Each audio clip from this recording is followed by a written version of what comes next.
There's a verse that Christians love to quote. It starts with Jesus saying, "Behold, I stand at the door and knock." And maybe you've seen the painting that goes with this verse. It's Jesus standing on the outside of a wooden door with a lantern in hand, waiting patiently for someone to let him in.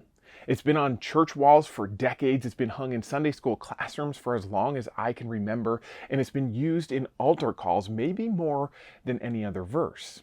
And the assumption of this verse is always the same. Jesus is knocking on the door of someone who doesn't yet know him.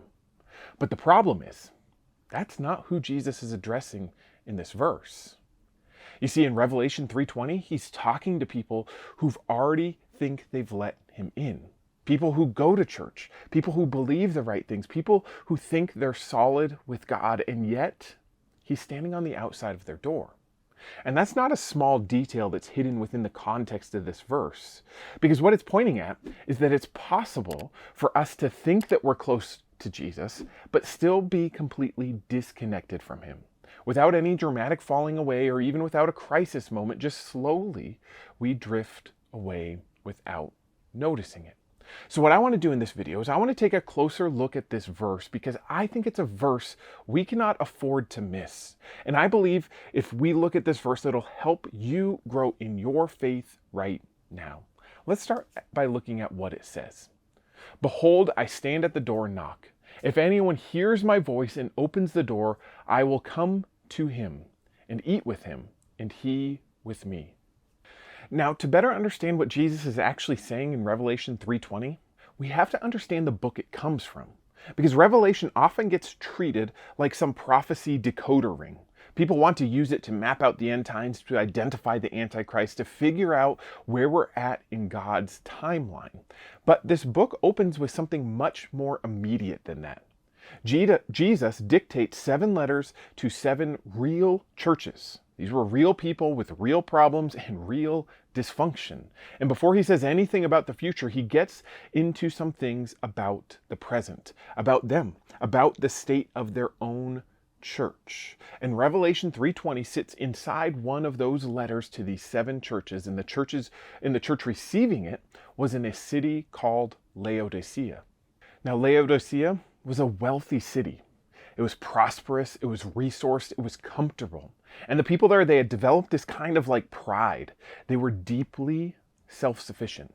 So much so that when an earthquake leveled their city in 60 AD, Rome offered them some disaster relief, and Laodicea turned it down and insisted that they pay for the repairs themselves. And that same spirit of self-sufficiency, it crept into the church. Jesus says to them just a few verses prior in Revelation 3:17, he says, "You say, I am rich, I have acquired wealth, and do not need a thing, but you do not realize that you are wretched, pitiful, poor, blind, and naked." You see, this church, they thought they were fine, they thought they had it all together, but they did not realize how far they drifted. And I want you to stop here for a second, because I think this is where Revelation 3:20 really should start hitting home for us today. You see, this verse was written to a church. These were Christians. These were people who called Jesus Lord, who showed up, who probably served, who probably gave, who probably did a lot of the right things. And yet, Jesus says he's on the outside, knocking, asking to come in. He's not in this verse on the outside of somebody's heart who has not accepted him. He's on the outside of the door of people who used to let him in all the time. And somewhere along the way, they slipped into self-sufficiency and stopped letting Jesus in. And I think that's a warning that we need today. So what is Jesus actually doing in this verse? He's not inviting unbelievers to accept him. He's asking his own people, the ones who have already said yes, to open the door again. And this image that he's using here in this verse would have landed instantly for anybody in that culture. It's the image of somebody waiting to come in for dinner, and it would have been considered rude and inhospitable to not let somebody in. In other words, this image is kind of like a punch in the gut to this church, because the church, God's own people, have left Jesus on the outside waiting to come in. And what we see here throughout this whole passage is that this church has developed kind of 3 bad characteristics that Jesus is trying to call out of them and correct in them. And the first one is that they were lukewarm. And lukewarm implies that they were good for nothing, because hot water is soothing, it cleans. Cold water is refreshing. Both have like a purpose and a value, but lukewarm is good for nothing, which is something the people of Laodicea would have known well. All they had access to was lukewarm water.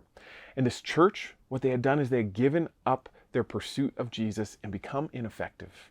And if you want to learn more about what lukewarm means, I have a whole video that I'll link down below for you. The next characteristic they developed is that they were materialistic. This church was rich in material things, and it created this false sense of security. They thought they were good to go because they could provide for themselves, but in doing so, they were neglecting their spiritual condition. And the last characteristic they developed is that they were spiritually bankrupt. Really, the root cause of all of this is their spiritual condition. They had disconnected themselves from the vine, and now they're withering. The church had learned the hard lesson that without God, it's impossible to produce life. A lesson that many churches should lean into today. You see, the Laodicean church had kicked Jesus out, leaving him on the outside. And really, Revelation 3:20 is a question posed to the church. Will you let him back in? He's willing and desiring a relationship. He's waiting for them to open the door, but they have to go through the process of opening the door themselves. Jesus is not going to barge in because he desires a relationship of mutual desire. So he knocks, and we have to open the door. And this is how the passage ends. Do they open the door? We don't know. And I think it's intentionally left that way so we can place ourselves in the story. Will we let Jesus into our lives?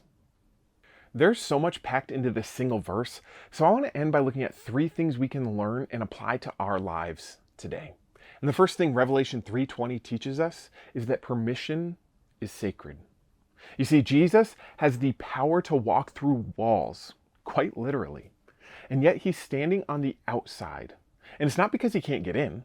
He's standing on the outside because he wants to be invited in. Because permission is sacred to Jesus. He will not take what hasn't been offered. He will not force intimacy. He will not bulldoze his way into your life, even if he has every right to do so. So he knocks and he waits. And I want you to think about what this says about God. Because we live in a world where power is used to take, to get what you want, regardless of how it impacts somebody else.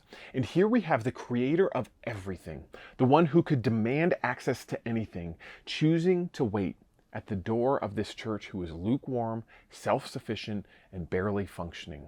And the reality is, love doesn't work the other way around. You can't manufacture intimacy. You can't force a real relationship, and Jesus refuses to try. So he knocks. And the question he's putting to this church and to us is whether we're going to open the door. And the next thing we can learn is that this verse is about an invitation, but not the one that you think. You see, here's where most people misread this verse, even if they get the context correct. When we hear that Jesus is knocking, we think he's the one extending the invitation, like he's out there offering us something. But I want you to flip that. I want you to flip that because he's already extended the invitation. Jesus has already done everything required. He went to the cross, he rose from the grave, the whole thing, that's all done. He's not out there asking for a chance. He's waiting for us to invite him in. And the move here belongs to the church. It belongs to us. The question isn't whether Jesus wants in. He's literally standing at the door. The question is, are we willing to open it for him? And for the Laodiceans, that was the hard part, because opening the door meant something. Which leads us to the last point from this verse, because inviting Jesus in changes everything.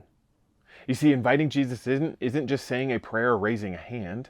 The image here is dinner. It's intimate, it's unhurried. It's a conversation where things come up, and when you really let Jesus in, when you stop managing the relationship from a safe distance, he starts touching things that you've been avoiding, the patterns you've justified, the self-sufficiency you've dressed up as responsibility, the ways you've been functioning just well enough that you never actually had to trust him.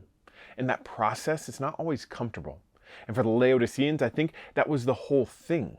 Letting Jesus in or back in meant admitting that they needed him. It meant something had to change. So what they did is they kept him on the outside.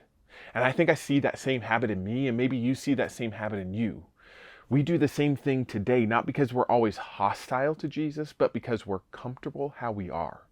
And that comfort might be the most effective way to keep Jesus at an arm's length without ever feeling like that's what we're doing. So here's what I want to leave you with. This verse has been used for decades to talk to people who don't know Jesus. And I don't think that's exactly wrong. The invitation of the gospel is real, but that's not what this passage is exactly doing. This passage is written to people who are already in, who are already going to church, who are already checking the boxes. And it's challenging those of us who have let Jesus in and now asking, are we still letting Jesus in? And the church in Laodicea was keeping him on the outside because they thought they had what they needed. But Jesus stands there and knocks, waiting to come in. He's not going to bulldoze. He's not going to force his way in. He's going to wait for us to answer the door. So this passage leaves us with a question. And it really isn't about a decision you made years ago. It's about what you're doing right now, today. Is there something? Is there a relationship, a fear, a part of your life you've been managing on your own where Jesus is standing on the outside of that door waiting to come in? Because he's knocking. And the question you need to wrestle with is, will you open the door? Thank you so much for watching this video. I hope that it helped you and encouraged you in your faith. If this kind of content is helpful for you, make sure you're subscribed to this channel. And if you want to go deeper on stuff like this, I write a weekly newsletter called Rethink. It's theology you can actually use, not just academic, not fluff, but practical biblical insights. The link for that is down in the description. And hey, leave a comment too. I'd love to know your thoughts. Thanks for watching. I'll see you next time.